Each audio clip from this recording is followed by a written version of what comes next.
আজকে কাঁঠালের বিচির ভর্তা করলাম, কিন্তু এই ভর্তা খাওয়া আর যুদ্ধ করা একই সমান। প্রথমে খুব অল্প জালে অনেকক্ষণ ধরে কাঁঠালের বিচিগুলোকে ভেজে নিলাম। তারপর একটু যে নামিয়ে দেখলাম, এইভাবে একদম বাদামের মতো ভাজা হয়ে গিয়েছে, একদম কুড়মুড়ে। এমনিতে খেতেও আমার কাঁঠালের বিচি খুব ভালো লাগে, কিন্তু ভাতের সাথে ভর্তাটা তো অস্থির ভালো লাগা কাজ করে। যাই হোক, প্রথমে ধীরে ধীরে একটা একটা করে একটু ছেঁচে নিলাম যাতে বাড়তে সুবিধা হয়। শিলপাটায় ছাড়া এই ভর্তা আসলে মজা হয় না। তো একদম বেশি কুড়মুড়ে হয়ে গিয়েছিল আমার কাঁঠালের বিচিগুলা।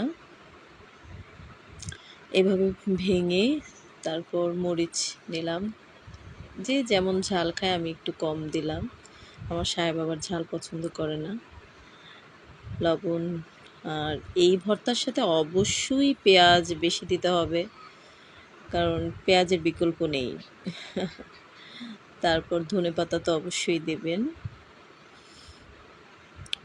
তারপর সবগুলাকে বেটে নিলাম। ওরে বাবা, অনেক কষ্ট হয়েছে বাটতে, অনেক। অবশ্যই পানি দিতে হয়, পানি না দেওয়া হলে বাটাটা হয় না, বাটার সময় পানি লাগে। 2-3 বার বাটার পরে তারপরে আমি প্রায় 3 থেকে 4 বার বাটার পরে এই শেপটা পেলাম।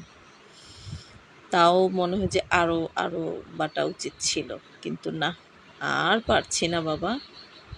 হাত একদম ব্যথা হয়ে গিয়েছিল, কারণ আমি অভ্যস্ত না, বাটাবাটিতে একটু কম অভ্যস্ত।